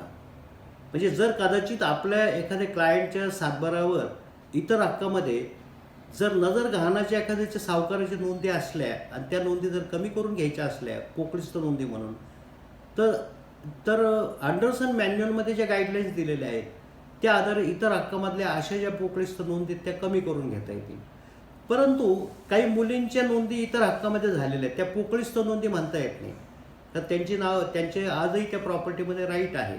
तर अशा ज्या काही नोंदी इतर हक्कामध्ये असतील तर अशा ज्या मुली ज्या आहेत त्यांची नावं इतर हक्कामध्ये आहेत त्या मुलींच्या संमत्या घेऊन त्यांच्याकडून हक्क सोडपत्र किंवा ॲप्रोप्रिएट डॉक्युमेंट घेऊनच त्या नोंदी तुम्हाला रद्द करता येतील, त्याशिवाय त्या नोंदी रद्द होणार नाही.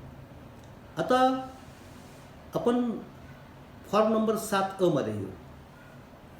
आता 7 मध्ये जमीन कसणाऱ्याचं नाव, म्हणजे आता जमीन मालक जर स्वतः जमीन करत असेल तर तिथं येतं आहे खुद्द किंवा जमीन मालक स्वतः वहीत करतात आणि रीत कॉलम आलेलं आहे.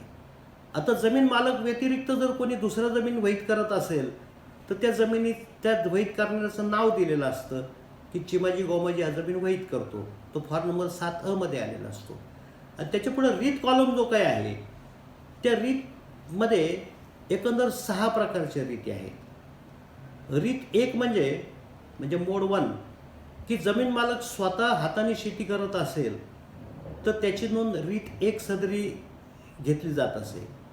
रीत 2 म्हणजे जमीन मालक स्वतः हाताने शेती करत नाही परंतु हायर्ड लेबर म्हणजे भाडोतरी मजुरांकडून शेती करून घेतो. अशा परिस्थितीत त्या रीत 2 म्हणून त्याची नोंद येते, रीत 2. आणि रीत 3, 4, 5, 6 ज्या आहेत ह्या कुळाच्या रीती आहेत.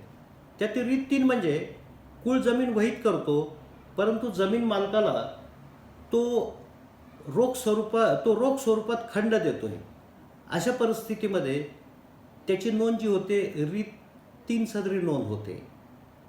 रीत 4 म्हणजे जर कुळ जमीन मालकाला रोख स्वरूपात खंड देत नाही परंतु पिकात वाटा देतो, म्हणजे निम्मा वाटा असेल, चौथा वाटा असेल, तिसरा वाटा असेल. समजा 30 पोते धान्य झाले आणि तिसरा वाटा तो जमीन मालकाला देत असेल, 10 पोते देत असेल, तर अशा परिस्थितीमध्ये रीत 3 सदरी त्याची नोंद रीत 4 सदरी त्याची नोंद घेतली जाते. रीत 5 म्हणजे फिक्स क्रॉप बेसिस, म्हणजे पीक किती येऊ त्यांनी जमीन मालकाला एक ठराविक पोते धान्य द्यायला पाहिजे किंवा ठराविक चारा इतका द्यायला पाहिजे. समजा त्यात काही पीक येऊ त्या जमीन मालकाला 5 पोते भात द्यायला पाहिजे. अशा याला रीत 5 लागू होते. आणि रीत 6 म्हणजे कॉम्बिनेशन ऑफ एनी 2 मोड, म्हणजे काही प्रमाणात तो रोख स्वरूपात खंड देतो, काही प्रमाणात तो पिकात वाटा देतो. अशा परिस्थितीमध्ये रीत 6 तिथे ॲप्लिकेबल होते. अशा पद्धतीच्या 6 रीती आहेत. आता 6 रीतीचा जो उल्लेख आहे तो कुठल्या लँड रेव्हेन्यू कोडमध्ये आलेला नाही किंवा कुठल्या आत्ताचे जे काही महाराष्ट्र लँड रेव्हेन्यू कोडचे 4 खंड आहेत त्याच्यामध्ये कुठं आलेलं नाही आहे. ते 1926 साली गव्हर्नमेंटने एक सर्क्युलर काढलेलं आहे. त्या सर्क्युलरमध्ये या रीतीचा उल्लेख आलेला आहे आणि याचं सर्व रेफरन्स अँडरसन मॅन्युअलमध्ये आलेलं आहे. तर अँडरसन मॅन्युअल हे आउट ऑफ प्रिंट आहे आणि त्याची PDF मध्ये कॉपी मी आपल्या संयोजकांकडे मी द्यायची व्यवस्था करेल, आपण त्यांच्याकडून अवेलेबल करून घेऊ शकता. तर अशा पद्धतीच्या या रीत सदरी नोंदी घेतल्या जातात. आता इनाम हा विषय जो आहे ना यामध्ये मी पुढं जातोय. आता इनाममध्ये मी आपल्याला एकंदर 7 प्रकारचे इनाम दाखवलेले आहेत. त्यामध्ये इनाम क्लास 4, 5, 6 हे वतन दाखवलेले आहे, म्हणजे 4 आणि 5 हे नॉन सर्व्हिस वतन आहेत आणि 6 नंबर जो आहे तो सर्व्हिस वतन आहे की ज्यामध्ये महार वतन असेल, कुलकर्णी देशपांडे वतन असेल, पाटील वतन असेल, अशा बऱ्याच वतनांचा उल्लेख येतोय. ज्या त्या एरियामध्ये आपण पाहिलं की वेगवेगळ्या पद्धतीचे वतन आपल्याला आढळून आलेले आहेत. तर त्यामध्ये एक इन्फिरियर विलेज वतन असं शब्द वापरण्यात आलेला आहे. इन्फिरियर विलेज वतन म्हणजे जे कनिष्ठ पद्धतीची कामं करणारे लोक असतील, मग ते गावातला महार समाज असेल, मांग समाज असेल, चांभार असेल, हे जे काय आहेत, हे जे काही निकृष्ट प्रतीचे कामं करायचे त्यांना इन्फिरियर विलेज वतन म्हणायचे. आणि बाकी जे काही पाटील वतन असेल, कुलकर्णी वतन असेल, देशपांडे असेल वगैरे वगैरे हे जे काही वतन होते त्यांना इन्फिरियर वतन म्हटलं जात नव्हतं. आणि ही जी काही वतनदारी जी काही चालायची ही सिस्टीम जी आहे ही पूर्वी पिढ्यानपिढ्या चालत आलेली सिस्टीम होती, इव्हन ब्रिटिशच्या पूर्वीपासून चाललेली होती. परंतु ह्यामध्ये कुठली तरी एक सूत्रता असायला पाहिजे वतनदारीमध्ये, म्हणून ब्रिटिशांनी वेळोवेळी बऱ्याच वेळ काही रेग्युलेशन्स केले, काही ॲक्ट केलेत आणि सरतेशेवटी बॉम्बे हेरिडिटरी ऑफिसेस ॲक्ट 1874 हा ॲक्ट केला आणि पूर्वीचे सर्व ॲक्ट रिपील केलेले आहेत. ह्या ॲक्टनुसार रेप्रेझेंटेटिव्ह वतनदार ही टर्म आणली, म्हणजे एक महार वतन आहे की ज्यामध्ये एंटायर महार फॅमिली ही वतनदार म्हणून काम करते आहे, परंतु त्यांचा कोणीतरी एक रेप्रेझेंटेटिव्ह आहे जो he is answerable to government. अशा रेप्रेझेंटेटिव्ह वतनदाराचं नाव हे त्या वतनदारीचा रेप्रेझेंटेटिव्ह म्हणून गव्हर्नमेंटच्या रेकॉर्डला असायचं. आणि जी जमीन त्यांना वतनदार म्हणून दिलेली असेल, in lieu of services rendered by these वतनदार, तर त्या जमिनीला वतनदार म्हणून त्या रिप्रेझेंटेटिव्हचं नाव नमूद केलेलं असायचं. ह्या वतन ज्या जमिनी आहेत ह्या काही वतनदारांच्या मालकीच्या जमिनी नव्हत्या, त्या पूर्वीच्या रुलरच्या जमिनी होत्या. ह्या वतनदारांना त्यांनी जी सर्व्हिसेस दिलेली आहे त्या सर्व्हिसेसच्या बदल्यात त्यांना त्यांच्या उपजीविकेसाठी दिलेल्या जमिनी होत्या. ही अशी वतनदारी चालत आलं. म्हणजे तो महार वतन असेल किंवा पाटील वतन असेल, समजा पाटील कम्युनिटी आहे किंवा पाटील फॅमिली आहे, ती जी काही पाटीलकी करायची त्याबद्दल त्यांना जी जमीन वहितीला दिलेली होती त्या जमिनीच्या उत्पन्नातून त्या कुटुंबाचा उदरनिर्वाह करायचे, त्याला आपण पाटील वतन म्हणतो. कुलकर्णी वतन किंवा देशपांडे वतन असेल तर तो कुलकर्णी म्हणजे गावाचा हिशोब टिशोब सांभाळायचं काम संपूर्ण करायचं आणि जो रेव्हेन्यू जमा होईल तो रेव्हेन्यू गव्हर्नमेंटपर्यंत पोहोचवायची व्यवस्था करायची. त्या प्रित्यर्थ जो सर्व्हिस देत होता कुलकर्णी किंवा पाटील जो काही law and order situation maintain करायसाठी सर्व्हिस देत होता, त्याच्या प्रित्यर्थ जी जमीन त्यांना दिलेली होती ती त्यांची वतन प्रॉपर्टी होती. आणि त्या फॅमिलीचा रिप्रेझेंटेटिव्ह म्हणून कुटुंबाच्या एका मेन सदस्याचं नाव त्या रेकॉर्ड ऑफ राईटला लागलेलं असायचं. आता ही हळूहळू काय झालं, गव्हर्नमेंटनी या वतनदाराच्या जागेवर पेड सर्वंट नेमायला सुरुवात केली. समजा कुलकर्णीच्या जागेवर तलाठी नेमायला लागले, त्यांना गव्हर्नमेंट पगार द्यायला लागलं. हे पाटील वगैरे ह्यांच्या जागेवर दुसरे कोणी नेमायला सुरुवात झाली. ज्या त्या एरियामध्ये पोलीस यंत्रणा झाली, त्या पाटलांच्या सर्व्हिसेसची काही गरज राहिली नाही. किंवा ग्रामपंचायती स्थापन व्हायला लागल्या, त्यामुळे गावचं स्वच्छता सुरक्षितता वगैरे याच्यासाठी काही कोणाच्या सर्व्हिसची आवश्यकता राहिली नाही. त्यामुळे गव्हर्नमेंटनी हे सर्व वतनं ॲबॉलिश करायचा निर्णय घेतला आणि हळूहळू एक एक वतनं ॲबॉलिश करायला सुरुवात केली. जसं आता महार वतन हे बॉम्बे इन्फिरियर विलेज वतन ॲबॉलिशन ॲक्टनुसार ॲबॉलिश करण्यात आलेले आहे. किंवा कुलकर्णी वतन असेल तर बॉम्बे कुलकर्णी परगणा वतन ॲबॉलिशन ॲक्टनुसार, किंवा पाटील वतन ॲबॉलिशन ॲक्ट आणलेलं आहे. असे वेगवेगळे वतन ॲबॉलिशन ॲक्ट आणून हे वतनं हळूहळू एक रद्द केलेले आहेत. आता गव्हर्नमेंट पुढे प्रश्न असा होतो की ठीक आहे, वतनदारी त्यांची रद्द झालेली आहे, परंतु त्यांच्या ताब्यात जे जमिनी आहेत त्याचं काय करायचं. In fact they are not owner of the land. ह्या जमीन त्यांच्याकडे सर्व्हिसेसच्या बदल्यात कल्टिवेशनला होत्या, परंतु या जमिनीवर त्यांचा उदरनिर्वाह चालू होता. त्यामुळे जर त्या जमिनीवर त्यांचा उदरनिर्वाह आहे तर अशा जमिनी या त्यांनाच मालकी हक्काने दिल्या तर हे योग्य राहील, असं एक सोशलिस्टिक ॲप्रोच गव्हर्नमेंटने घेतलं त्यावेळेला. आणि वेगवेगळे कायदे करून या जमिनी त्यांना रिग्रँड करायचं ठरवलं. जसं आता इन्फिरियर विलेज वतन ॲबॉलिशन ॲक्टनुसार जे काही इन्फिरियर विलेज असतील, मग महार असेल, मांग असेल किंवा इतर कुठलं वतन असेल, तर ते वतन ॲबॉलिश झाल्यानंतर जर त्या वतनदारांनी एक पर्टिक्युलर स्टिप्युलेटेड पिरियडमध्ये म्हणजे 5 वर्षाचा अवधी दिलेला होता, तो ॲक्ट लागू झाल्यानंतर 5 वर्षाच्या आत त्यांनी जर शेतसाऱ्याची 3 पट रक्कम भरली तर ती जमीन त्याला नवीन शर्तीने रिग्रँड करायची. किंवा पाटील वतन आहे, त्यांनी शेतसाऱ्याची 6 पट रक्कम भरली तर ती जमीन त्याला नवीन शर्तीने रिग्रँड करायची. असा निर्णय गव्हर्नमेंटने घेतला आणि ज्यांनी मुदतीमध्ये पैसे भरले अशा लोकांना त्या जमिनी नवीन शर्तीने रिग्रँड केलेल्या आहेत. नवीन शर्त म्हणजे ते त्या जमिनीचे मालक झालेत ते वतनदार, परंतु त्यांना ती जमीन त्रयस्थ व्यक्तीला विकायचा अधिकार नाही आहे. वारसांना वारसा हक्क प्राप्त होईल त्यांच्या, परंतु थर्ड पार्टीला विकायचा त्यांना अधिकार नाही. अशा जमिनीला नवीन शर्त म्हटलं जातं. आणि अशा जमिनी या सुरुवातीला सर्व नवीन शर्तीने रिग्रँड करण्यात आल्या. पुन्हा त्यानंतर गव्हर्नमेंटने थोडा लिबरल ॲप्रोच घेतला की या जमिनी ज्या यांना नवीन शर्तीने रिग्रँड केलेल्या आहेत तर त्यांना आपण जमिनीची ट्रान्सफरेबल राईटसुद्धा द्यायला पाहिजे, असा गव्हर्नमेंटने निर्णय घेतला. आणि नंतर वेळोवेळी वेगवेगळे सर्क्युलर काढून जर त्या वतनदाराने त्या जमिनीच्या शेतसाऱ्याच्या अजून काही रक्कम जर भरली तर त्याला ती जमीन जुन्या शर्तीने रिग्रँड करायची प्रोव्हिजन आणलेली. फॉर एक्झाम्पल, महार वतन असेल म्हणजे कुठलं इन्फिरियर विलेज वतन असेल तर पूर्वी त्यांनी शेतसाऱ्याची 3 पट रक्कम भरलेली, त्याला जमीन नवीन शर्तीने रिग्रँड केलेली आहे. आता त्यांनी जर ॲसेसमेंटच्या 10 पट रक्कम परत जर भरली तर ती जमीन त्याला जुन्या शर्तीने रिग्रँड करायचं ठरवलं. म्हणजे त्यांनी 10 पट रक्कम जर भरली अजून तर ती जमीन त्याला जुन्या शर्तीने रिग्रँड होईल, प्रोव्हायडेड की त्या जमिनीचा वापर फक्त शेतीसाठी करावा, शेती व्यतिरिक्त वापर करू नये.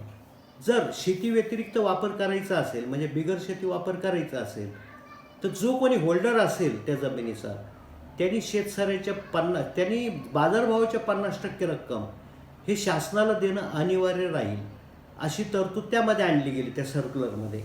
आणि या जमिनी जुन्या शर्तीने रिग्राईंड करायला सुरुवात केली. समजा महार वतन जमीन आहे, त्यांनी सुरुवातीला 3 पट भरले, नवीन शर्तीवर रिग्राईंड झाली, नंतर ॲसेसमेंटच्या 10 पट भरली, जुन्या शर्तीवर रिग्राईंड झाली.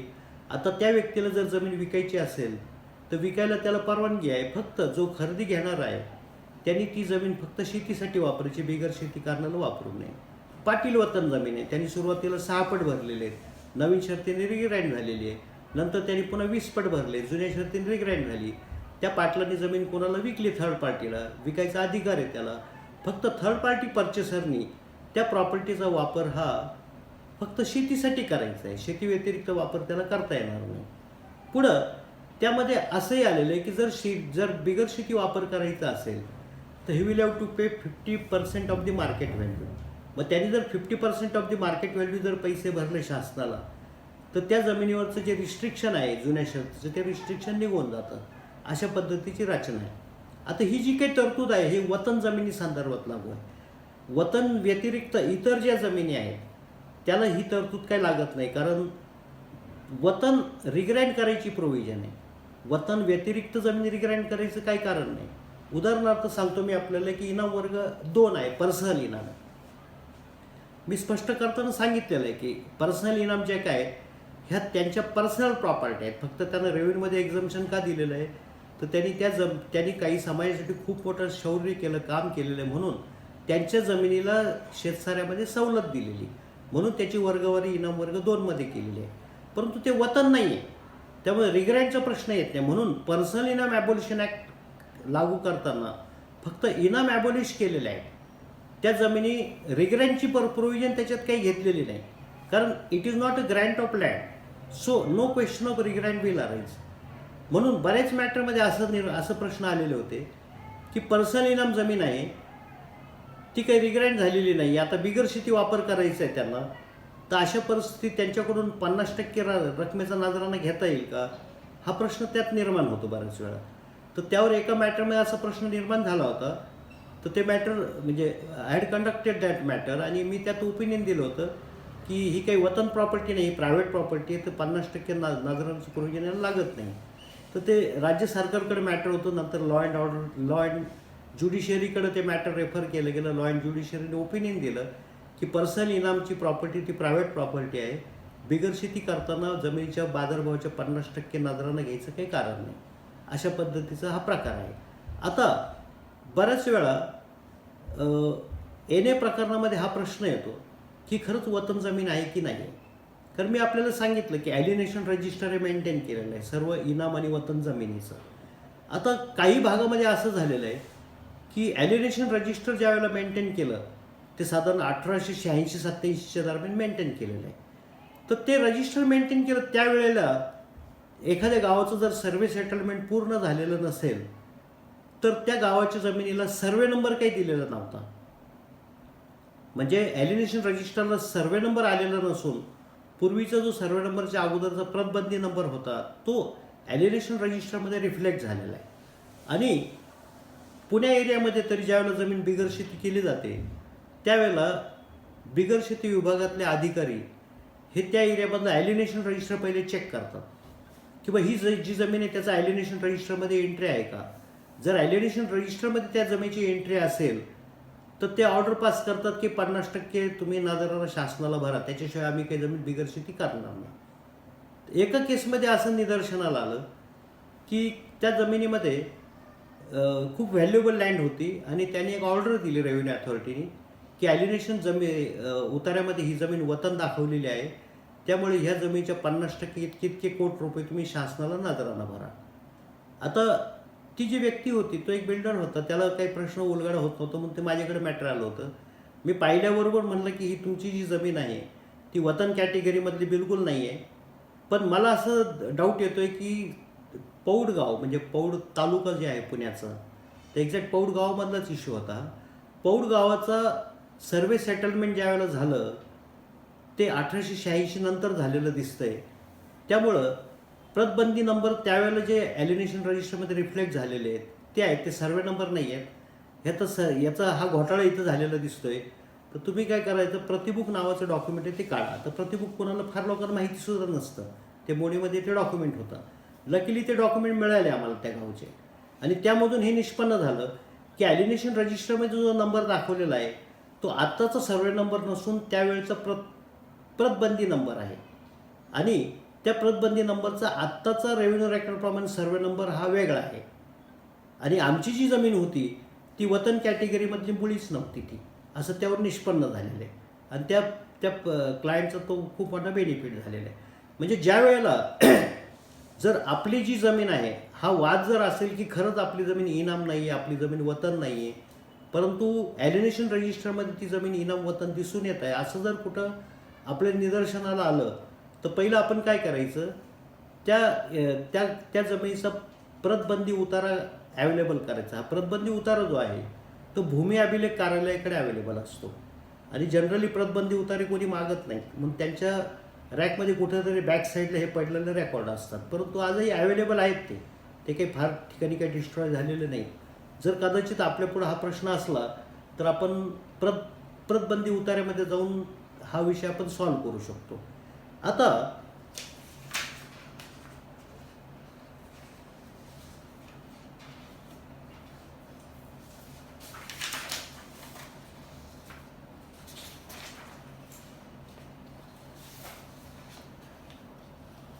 आता कॉम्प्युटरचा सातबारा तयार झालेला आहे पाहता. म्हणजे 2002मध्ये गव्हर्नमेंटने निर्णय घेतला की सर्व महसूल अभिलेखाचं संगणकीकरण करण्यात यावं, आणि 2002मध्ये अशी गाईडलाईन दिलेली आहे की नवीन सातबारा जो आता संगणकीकृत करणार आहे त्यामध्ये जमीन कसणाऱ्याचं नाव हा कॉलम काही घेण्याची आवश्यकता नाही, तो कॉलम काही घेऊ नये. आता प्रश्न असा येतोय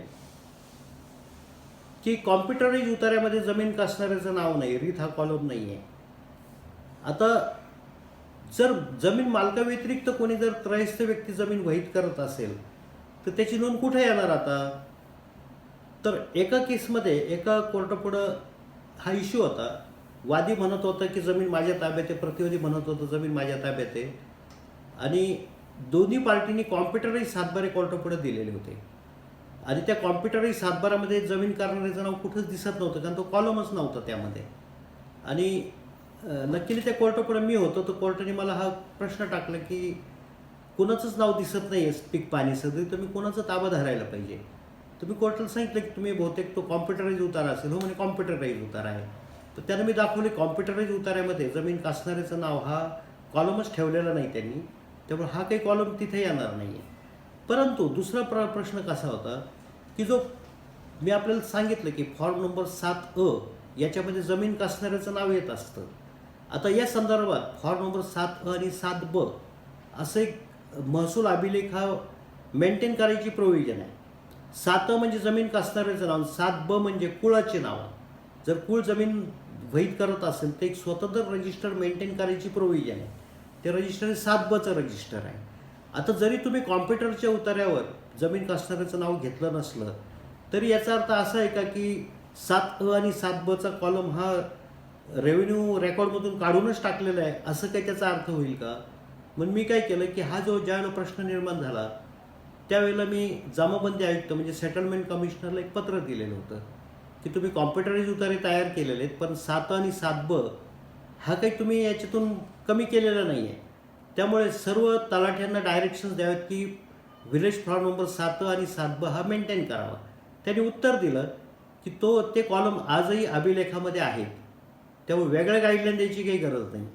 परंतु असं निदर्शन आलं की बऱ्याच गावामध्ये फॉर्म नंबर 7A आणि 7B हा काही ठेवलाच जात नाही, त्यामुळं कुळाच्या नोंदी या सातबारावर कुठेच येत नाही आहेत.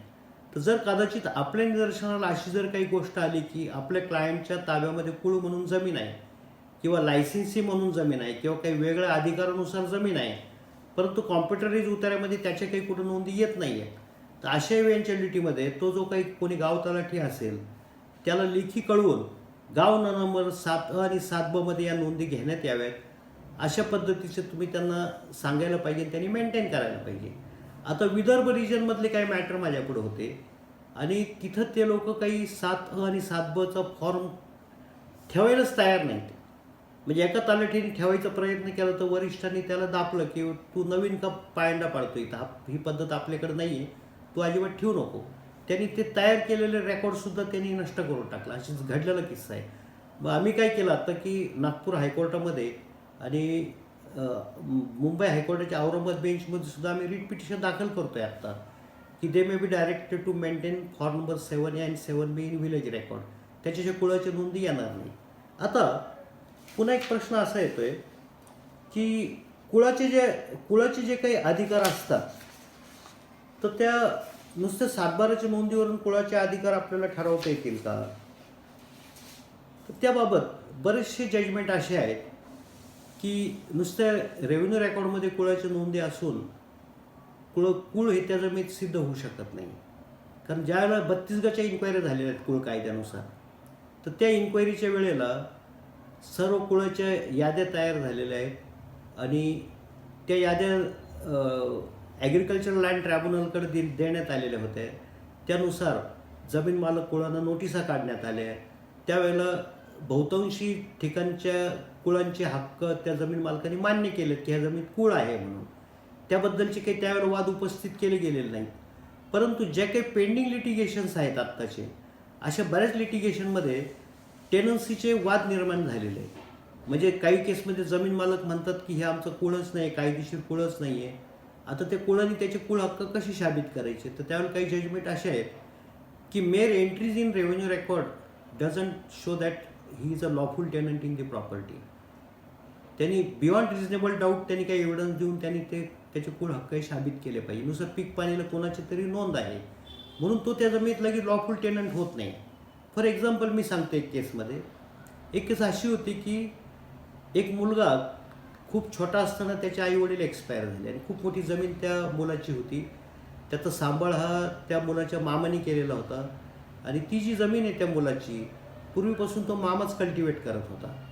आणि मामाने काय केलं की पीक पाणीला त्याचं नाव लावलेलं होतं, पण रीत एक सदरी असं दाखवलेलं होतं. जोपर्यंत मामा भाच्याचे संबंध चांगले होते तोपर्यंत काही वाद नव्हता.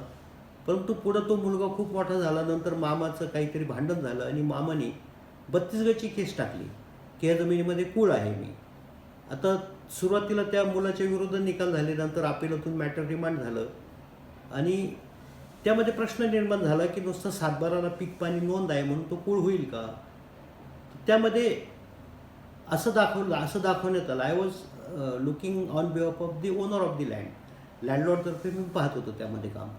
आता त्यामध्ये मी हे दाखवलं रेकॉर्डवर की हा काही कोणी त्रयस्थ नव्हता, हा त्याचा नातेवाईक आहे आणि जर नातेवाईक असेल त्या जमीन मालकाचं तर तो कायद्याने कुळ ठरू शकत नाही. कुळ कायद्याचं सेक्शन 4 वगैरे जे काही त्यामध्ये आलेलं आहे. ज्यावेळेला टेनन्सीवर मी काही बोलेल त्यावेळेला मी तुम्हाला सर्व एलोबरेट समजून सांगेन. म्हणून सातबाराला पीक पाणीला नोंद आहे म्हणून तो एखाद्या जमिनीचा कुळ ठरू शकत नाही. आता मग जर समजा कुळाचे हक्क ज्यावेळेला निर्माण होतात त्यावेळेला लँड रेव्हेन्यू कोडचे सेक्शन 147 आणि 149 मधल्या तरतुदीनुसार त्या कुळाची नोंद ही इतर हक्कामध्ये घेणं हे आवश्यक असतं. आता पूर्वी काय व्हायचं की त्या तलाठ्याला जी तोंडी माहिती मिळाली असेल किंवा लेखी माहिती मिळाली असेल त्यावरून किंवा पीक पाणी करायला ज्यावेळेला तलाठी जायचं जागेवर त्यावेळेला त्याच्या लक्षात यायचं की एची जमीन आपण बी कुळ म्हणून वहीत करतोय, तर तेवढ्या इन्फॉर्मेशनवर तो त्या कुळाचं नाव सातबाराला लावायचा, त्याचा फेरफार घ्यायचा. तर फेरफार घेतलेला आहे की अच्या जमिनीला ब हा कुळ आहे अमुक सालापासून, हा असा फेरफार घेतलेला असायचा. आणि त्या फेरफारची नोटीस सर्व हितसंबंधी व्यक्तींना जर दिलेली असेल, जमीन मालकालाही दिली, कुळालाही दिली. जमीन मालकाने कधी ऑब्जेक्शन घेतलेलं नाही आहे, कुळाने कधी ऑब्जेक्शन घेतलेलं नाही आहे आणि ती नोंद सर्टिफाय झालेली आहे. सर्टिफाय होऊन अदर राईट्समध्ये कुळाचं नाव लागलेलं आहे. पुन्हा कुळाची नोंद पीक पाणी सदरी लागलेली आहे. तरी 3, 4, 5 काही सदरी लागलेली त्याची. ती जी इतर हक्कामध्ये फेरफारने नोंद झालेली ती नोंदही जमीन मालकाने कधी चॅलेंज केलेली नाही आहे. अशा परिस्थितीमध्ये लँड रेव्हेन्यू कोडचं सेक्शन 127 प्रमाणे जर त्या नोंदीला प्रिझम्पशन आहे तर अशा परिस्थितीत ही is a lawful tenant in the property. किंवा तुम्हाला टेनन्सी प्रूव्ह करायची आहे तर तुम्ही तर जमीन मालकाला तो कुळ तर खंड देत होता. जर कुळ खंड देत होता तर त्याच्याकडे खंड दिल्याचे पावते असायला पाहिजे मिळाल्याच्या. किंवा टेनन्सी कायद्याचं सेक्शन 10A प्रमाणे it is a duty of tenant to pay the land revenue. Land revenue भरायची जबाबदारी कुळाची आहे. कारण कुळाच्या ताब्यात जमीन असेल तर 8च्या उतार्यामध्ये ती कुळाच्या खात्यामध्ये जमीन दाखवलेली असायची. जमीन मालकाचं नाव असतं परंतु होल्डिंग कुळाचं धरलं जायचं.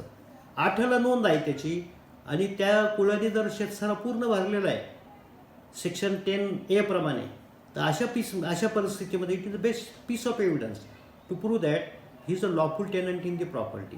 परंतु काही जजमेंट असे आहेत की mere oral evidence is not sufficient to prove the tenancy over the land. Bombay हायकोर्टाचे काही reported judgements I will give its detail at appropriate time. तर अशा परिस्थितीत नुसतं सातबाराला पीक पाणी सदरी नोंद आहे म्हणून ती व्यक्ती त्या जमिनीमध्ये लॉफुल टेनंट काही सिद्ध होऊ शकत नाही आहे. तर अशा पद्धतीने नुसती नोंद असून उपयोग नाही आहे. He should prove that he is a lawful tenant in the property. आता लँड रेव्हेन्यू कोडच्या सेक्शन 90मध्ये अशी प्रोव्हिजन आहे की सर्वे सेटलमेंट जे काही झालेलं आहे त्यामध्ये दर 30 वर्षानंतर रिव्हिजन केलं जावं. परंतु आजपर्यंत काही त्याचं रिव्हिजन झालेलं नाही. जसं 1840 पासून सर्वे सेटलमेंटला सुरुवात झालेली आहे त्यानंतर काही रिव्हिजन झालेलं नाही आहे. परंतु कन्सॉलिडेशन ॲक्ट लागू झाला त्यावेळेला मात्र त्या जमिनीचं मोजमाप झालेलं आहे आणि त्याला गट नंबर देण्यात आलेले आहे. We may say that it is as good as revision.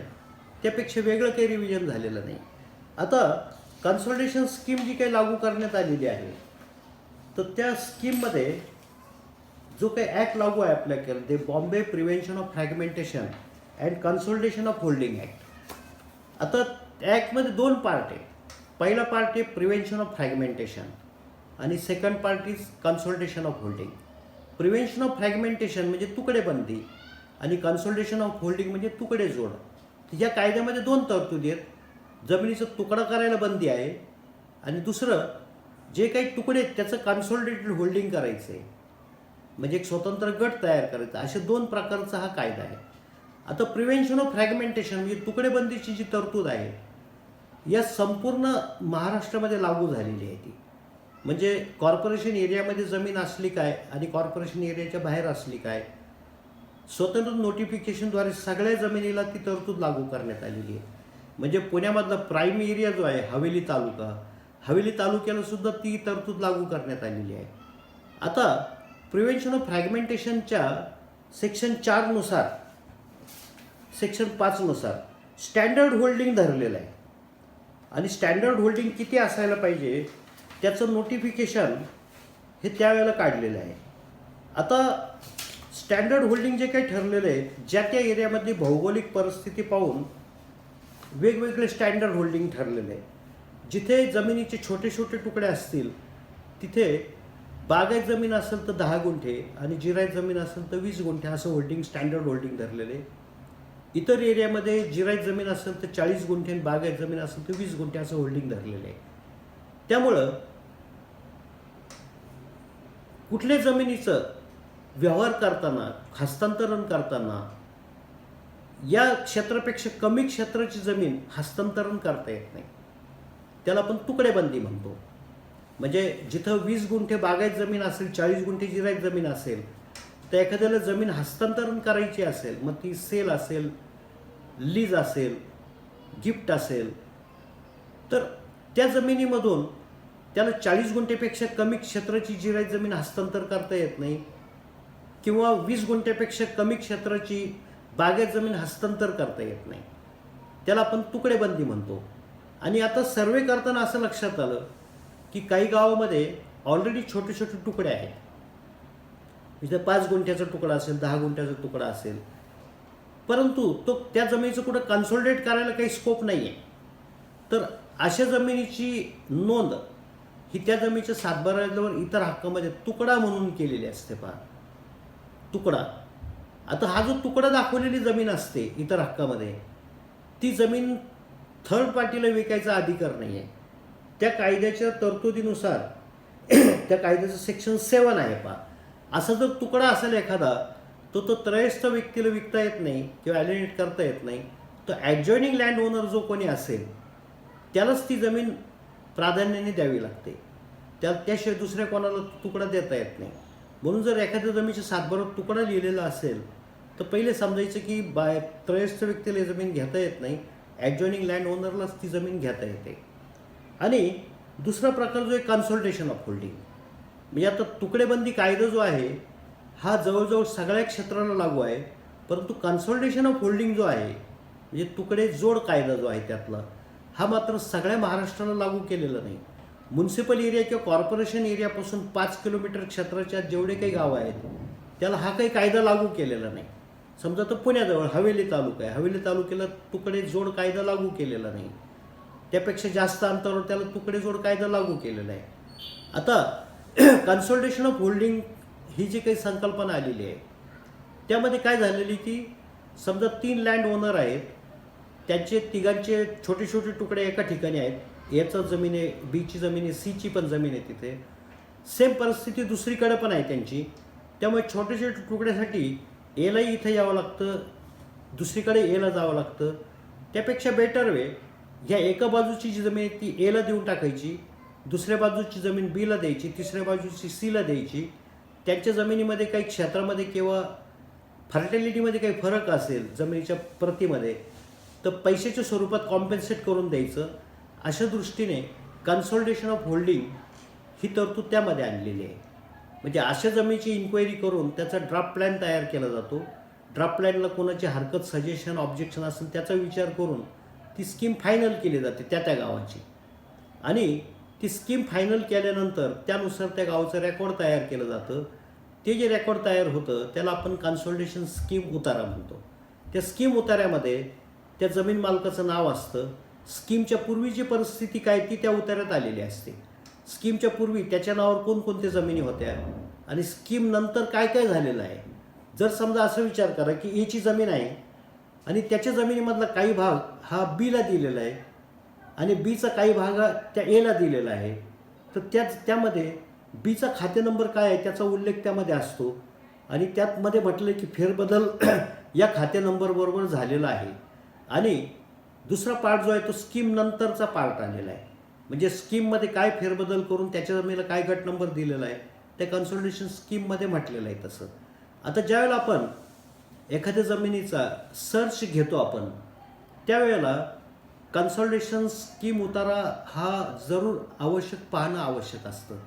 कारण आपण काय करतो 30 इयर सर्च पाहतो. जर आपल्या गावची स्कीम 30 वर्षापूर्वी जर झालेली असेल तर आपण काय करतो की कन्सल्टेशन स्कीम पाहत नाही, कारण 30 वर्षाच्या अगोदर झालेली आहे. परंतु कन्सल्टेशन स्कीम पाहून नंतर पुढं सर्च घेणं आवश्यक पडतं, कारण त्यामध्ये खूप काही प्रकार झालेले आहेत. मी आपल्याला आता मला असं संयोजकाने सांगितलेलं आहे की लेक्चर आपण 5:30पर्यंत कंटिन्यू ठेवावं, कारण 5:30 नंतर दुसरे काही ग्रुपमध्ये लेक्चर्स अटेंड करायचे आहेत. त्यामुळं आपलं आजचं लेक्चर 5:30पर्यंतच घ्यावं असं मला संयोजकांकडून सांगण्यात आलेलं आहे. आणि पुढचं लेक्चर जे आहे उद्या 11 वाजता मी आपल्याला सांगितल्याप्रमाणे देऊन टाकेल पुढचं.